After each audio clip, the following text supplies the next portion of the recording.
disuruh apa aja dia mau. Cuman kan kita menyuruh kesana kemari dia mau itu, dia juga punya timbal balik. Kecolongannya apa? Misalkan kita pergi ke suatu tempat lama keadaannya, kita ke Jakarta 5 hari atau berapa hari. Nah kodam yang setia tersebut yang taklukan itu akan menyerupai kita dan akan menggauli istri atau mengerjain anaknya atau lain sebagainya itu.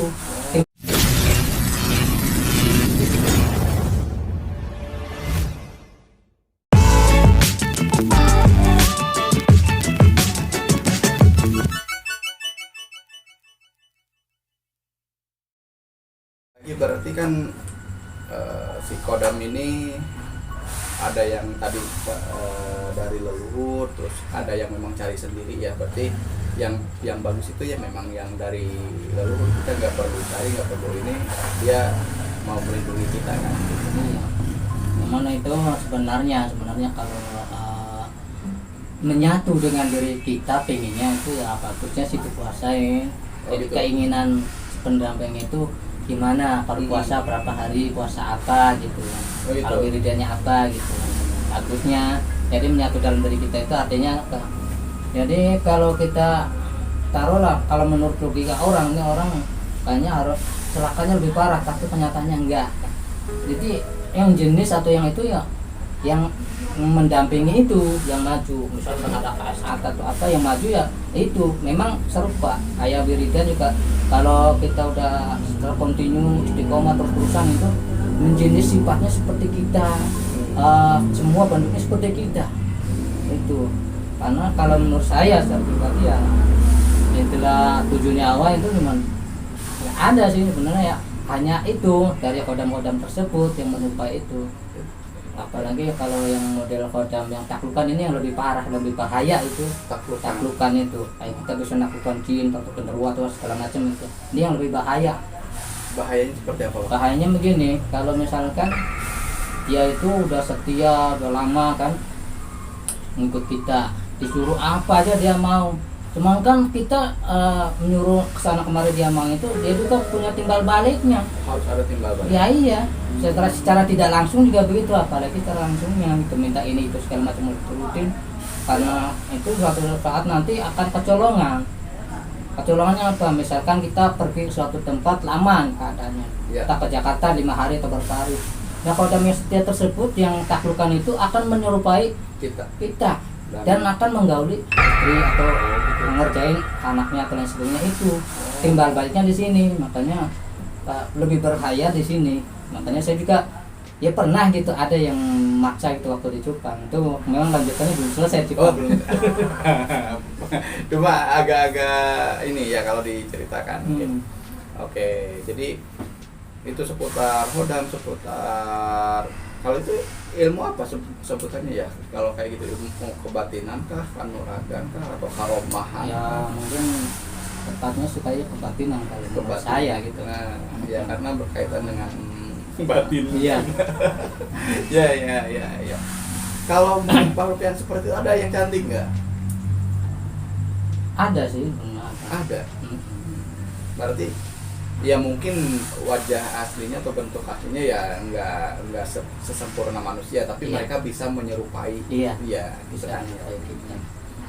Makanya banyak contoh-contoh ya saya nggak tahu persis karena saya lihat di film-film ya kayak pesugihan terus ya ingin kaya dadakan itu kan biasanya syarat-syaratnya harus menggauli makhluk tersebut. Kalau misalkan dia mewujudnya jelek ya mana mau ya kita ya. Ya itu kebodohnya kita, mungkin imannya kita kurang, ya akhirnya mungkin ini mah cantik lah, sebagainya. Nanti kan dia dibodohin apa? Nanti turunan kamu lebih cantik, lebih bagus, nanti perubahan manusia dan sebagainya. Iya kalau secara langsung seperti itu mah, cuman kan menurut saya tuh kalau udah kayak gitu kan dia udah terjerumus ke rayuan setan tersebut. Artinya akan nggak ingat ke yang lain, kegiatan-kegiatan yang lain. Intinya kan tidak menjalankan perintah Allah, nanti malah menjalankan yang dilarang Allah itu. Yang dikhawatirkan. Tapi bisa kembali nggak Pak kalau yang model-model kayak gitu? Sebenarnya sih tergantung hati nurani kitanya. Kalau kita benar-benar kembali ya bisa. bisa. Iya. Tapi mungkin butuh bantuan orang juga ya buat Bisa. ngancurin Iya. ininya ya. Orang, bimbingan dan sebagainya. Iya. Nah, kalau fenomena kesurupan, kalau kesurupan itu seperti apa sih Pak? Tahu Bapak? Setahu saya tuh kalau kesurupan dia tuh biasanya kebanyakan memang perempuan sih yang kena. Karena apa? Halus perempuan itu ya. Maksudnya halus itu dia kan gampang kemasukan sesuatu hal apapun gitu kan. Karena manusia kayak perempuan itu kan dia kan pernah kayak kotoran kayak head apa itu lebih gampangnya ke sini. Setan atau merasukin apa dari sini sekalipun dia enggak ini.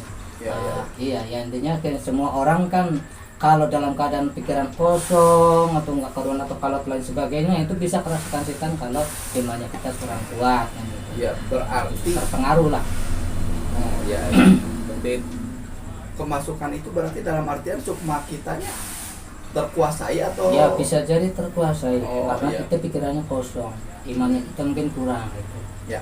Yang mungkin kayak saya secara pribadi juga di mana tempat juga pernah kayak macam ada yang masuk atau apa, tapi kalau hati saya nggak terima ya dikeluarin, masuk lagi keluar lagi, masuk keluar lagi, akhirnya saya keluarin di apa istilahnya kalau orang duduk, saya perintahkan duduk, kamu jangan macam-macam, maunya apa gitu. Saya tidak terima kamu masuk ke badan saya, hati saya nggak terima, jangan maksain, kalau gitu mau tarung aja udah gitu. Kalau saya gitu, iya. Nah, saya kan intinya kan kalaulah tidak tidak merugikan saya, bermanfaat bagi saya, bermanfaat bagi orang lain, siapapun gitu, secara kasat mata yang tidak terlihat, kalau memang membantu orang lain dalam kebaikan ya saya terima gitu. Kalau untuk kejahatan ataupun menjauhkan Allah saya nggak mau, itu prinsip saya seperti itu. Siapapun juga yang mau ikut yang mau dimanapun juga gitu, saya cuman prinsipnya itu. Kalau hati nggak terima ya langsung saya tegur, kalau maksain ya diajak damai nggak mau ya tadinya secara halus nggak mau ya secara kasar gitu. Kalau saya memang begitu. Oke, fenomena kesurupan terus hodam. Nah, berikutnya masalah peluh nih, santet kayak gitu. Itu sebenarnya yang dikirim itu apa? Bendanya atau misalkan itu dibawa jin dimasukin ke tubuh orang kan kayak ada pakunya atau apa itu. Kayak gimana kalau fenomena itu? Ya seenggak-enggaknya itu biasanya itu kalau kayak gitu dukun tersebut punya jin taklukan atau apalah ya, intinya jin itu entah bentuknya genderuwo ataupun bentuknya jin yang lain lah, pokoknya tapi makhluk halus yang bisa disuruh lah. Jadi nanti misalkan ya dia itu masuk ke telur ya memang ya taruh apa dia telur gitu kan, bukan ke apa ya bentuknya seperti yang terlihat tersebut gitu kan. Tapi di dalamnya mungkin ada ya tergantung yang ininya isinya maunya apa. Misalkan paku ya paku, jarumnya jarum, jadi masuk ke sininya akhirnya kan ada jarum atau apa yang dirasa orang tersebut gitu. Memang kalau waktu-waktu ininya katanya itu mulai semenjak sebelum maghrib biasanya ini kalau orang kena pendeta santet itu dia sudah siap, sudah ada di depan pintu. Kenapa kita dalam Islam tidak boleh tidur setelah maghrib atau setelah asar ini? Kalau kita ngerti mah katanya itu ya juga memang dirasakan seperti itu ya secara tidak langsung juga dipikir-pikir bener gitu. Jadi makanya yaitu diusahakan segimanapun capeknya itu jangan sampai tidur dulu sebelum maghrib atau setelah asar gitu kan. Nah, karena setelah asar tidur juga itu kan akan mengurangi daya tahan tubuh kita juga. Secara metabolisme memang jelek lah ketika apalagi tidur habis asar gitu. Apalagi berturut-turut taruhlah 40 hari ya bisa kena pusing lapar katanya gitu. Iya, karena harusnya makan malah tidur. Iya. Gitu. Oke. Nah, setelah itu biasanya telur itu sampai jam 11 malam Bekerja. iya, biasanya itu yang racikan apa ya intinya secara umum lah gitu. Nanti kalau udah jam 11 ke sana ya mungkin udah lain tingkatan atau apa lah. Intinya kalau kita mau ini mah jangan tidur dulu dari sebelum maghrib sampai jam 11 itu. Kalau bisa nah gitu. berarti menghindari santet kayak menghindari gitu. santet. Kita harus melihat apa gitu. Ya, yang jelas. Tapi kalau menurut Pak Asep sendiri berarti ilmu perdukunan itu ada. Ada. Oke. Soalnya di sisi lain ya gitu ya. Saya belajar sulap, saya belajar hipnotis juga gitu kan. Nah, ada memang ada sedikit perbedaan ketika hipnotis dengan gendam. Pernah dengar mungkin ya.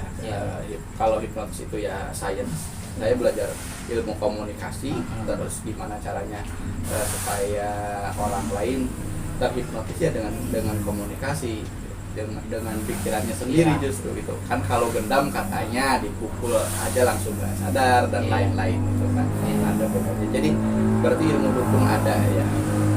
Saya juga pernah gitu ya, channel Pak Acen gitu kan.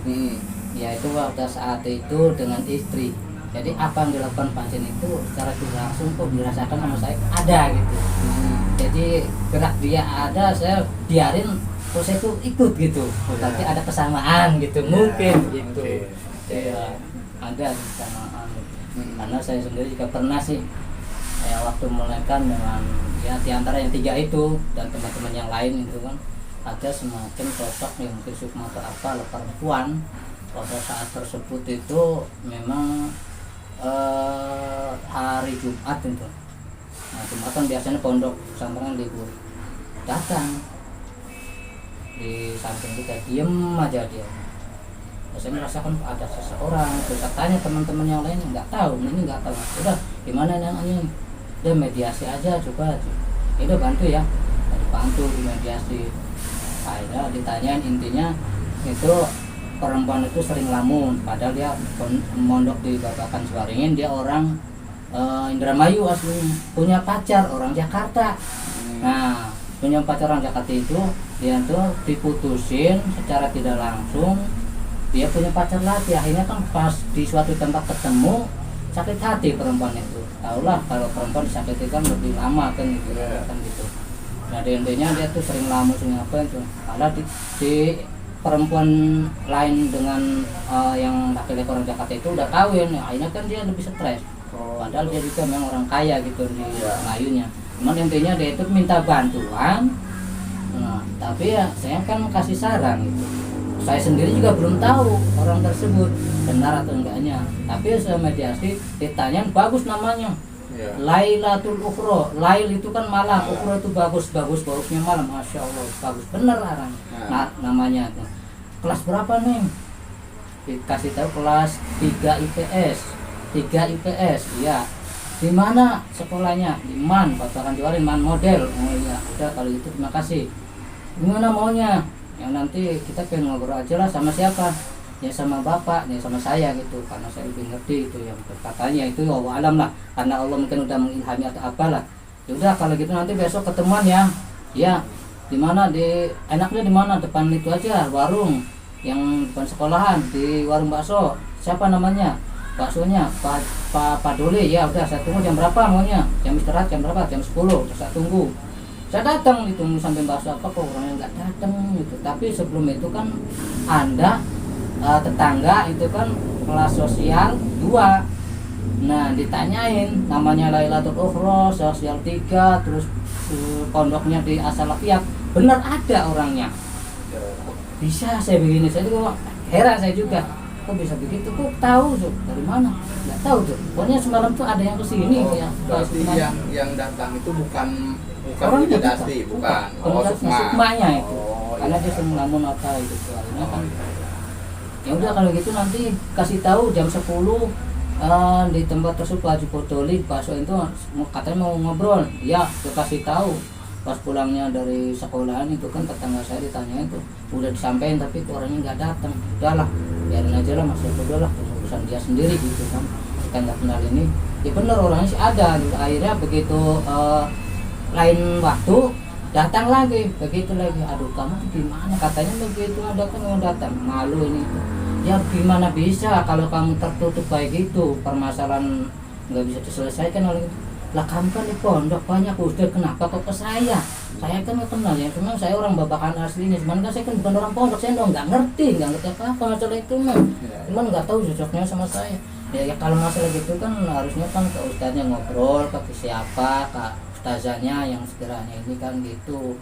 Aduh ya nggak tahu lah, ya udah gini pokoknya kalau kamu mau benar-benarnya harus terbuka, kalau kamu nggak terbuka ya saya nggak bisa nyelesain lah, ya apa aja saya nggak ya pokoknya masa bodoh lah, nggak tahu saya nggak mau tahu lah kalau gitu.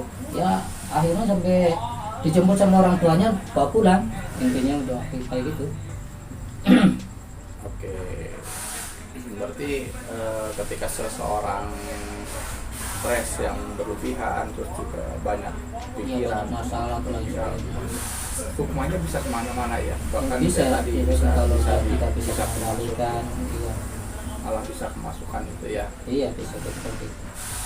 Oke Pak Asep, mungkin ini pertanyaan terakhir, kalau misalkan kita mau belajar yang kayak gitu, apakah bisa dari nol banget gitu, dari yang nggak tahu apa-apa mulai belajar, mulai tirakat, mulai apa tawasul dan lain-lain gitu, bisa nggak dari yang benar-benar nol nggak ngerti apa-apa?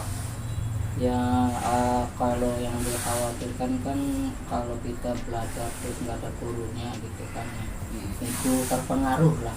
Kayak macam kita dapat bisikan ini tuh segala macam bisikan ini. Kita juga kalau wirid, kalau pikiran kemana-mana itu bisa terpengaruh kalau nggak ada ya misalkan kayak jin atau apa bisa ngerasuknya. Amalan tersebut intinya kurang manfaat lah, itu yang dikhawatirkan nanti kodam tersebut juga nantinya malah merusak diri kita. Makanya lebih bagus kita tuh wirid konsentrasi menghadap kiblat dalam keadaan wudhu, lebih bagus kan gitu, konsentrasi lah sebisa-bisanya gitu. Karena saya juga pernah ngalamin gitu. Intinya kalau makanan tuh nikmatnya makanan, nikmatnya wirid itu saya pernah ngalamin, alhamdulillah. Itu juga ya mengikuti hati nurani saya sendiri gitu. Ya, berarti wirid juga nggak sembarangan wirid. Iya. Intinya ya. Apalagi ketika mau belajar apapun itu di dunia ini ya, apalagi ilmu kayak gini harus ada guru. Iya. Karena untuk membimbing kita. Karena teman, ya bukan teman sih, jadi saya juga pernah dengar juga ada beberapa di antara yang memang belajar ilmu kanuragan, belajar ilmu kebatinan. Katanya kalau di Sunda mah ente kataekan atau berarti nggak kebadanan gitu ya. Nah nanti ujung-ujungnya ada yang gila, ada yang stres gitu ya. Iya karena nggak kuat dipakai gitu kan. Ya intinya sebenarnya itu juga kita melakukan sesuai dengan umur juga seharusnya. Oh gitu? Iya, misalkan ilmunya ilmu apa kayak gitu kan ada takaran-takaran, ada ininya kan gitu. Iya. Iya, kayak saya juga pernah ya ini kayak contoh saudara saya sendiri kan. Dia waktu itu kan kebenaran saya silaturahmi malam hari sekitar ya jam-jam segini lah sore. Dia itu maksa pengen tahu di badan saya itu ada apa-apanya. Saya nggak tahu, saya nggak bisa. Tapi benar sudahlah kalau gitu, barang ada Allah masih saya kesempatan atau mungkin kelebihannya. Siapa tahu lah saya coba. Ternyata benar ada, yaitu punya kodam Siliwangi, keris naga sakti. Terus satu lagi ada semacam orang perempuannya itu. Kan saya hanya cuma lihat seperti itu aja. Ternyata dia tuh benar. Nah akhirnya kan intinya saya tuh pernah melihat bahwa orang tersebut melakukan diri dan lain sebagainya, itu kan saya kalau nanya langsung nggak bakal dikasih tahu, soalnya mungkin sama orang tuanya gimana itu gitu dia ya intinya dia itu dapat dari ya, waktu itu kerja di Sumedang, lama di Sumedang, jadi dia itu mungkin pemikirannya satu waktunya keluarga paling tua kan, orang tuanya orang udah pensiunan, keperluan banyak, adik-adik masih pada sekolah. Ya, akhirnya kan dia melakukan seperti itu. Saya udah pernah ngelarang, artinya ngelarang itu saya tahu, oh kamu tuh umurnya tuh belum sampai 30 ya. Ini kan bagusnya kalau aman seperti kayak gini, umur kamu belum cukup, jangan lakukan hal tersebut nanti aja. Kalau udah umur 40 tahun ke sana boleh, tapi dia memaksa diri akhirnya stres. ada takaran umurnya juga ya, ada tingkatan umurnya. Oh iya benar, saya pernah ketemu juga satu, sebut saja guru gitu ya. Ketika dia lihat saya sama seperti Pak Asep tadi bilang, kamu ini potensial, tapi saya nggak mau ngajarin sekarang, nanti aja ketika umur kamu 30-an balik lagi ke saya gitu. Jadi berarti mungkin dilihat dari itu ya, umur juga ya. Mungkin dari kestabilan emosi seseorang, terus kedewasaan seseorang, karena kan ketika punya ilmu apalagi kebatinan atau kanuragan yang hebat, ketika kitanya belum dewasa, belum bisa mengendalikan emosi, bisa jadi malah berbalik ke kita juga nantinya. Itu kalau gagah-gagahan ke orang, misalkan ilmu kebal nih, so gagah-gagahan saya kebal, ternyata pas dibaca kena kan itu enggak lucu juga, sombong gitu kan. Iya, jadi seperti itu ya Pak Asep. Oke, terima kasih untuk obrolan malam ini. Mungkin nanti banyak lagi obrolan-obrolan yang serupa, yang kita ngobrolin hodam, ngobrolin hal-hal gaib lainnya, atau juga saya pernah ini juga ya, kita mau ngunjungin tempat-tempat tertentu tapi belum terwujud. Mungkin di lain kesempatan, di konten-konten saya berikutnya. Saya Jenny dan Pak Asep. Sampai jumpa. Assalamualaikum warahmatullahi wabarakatuh. Bye-bye.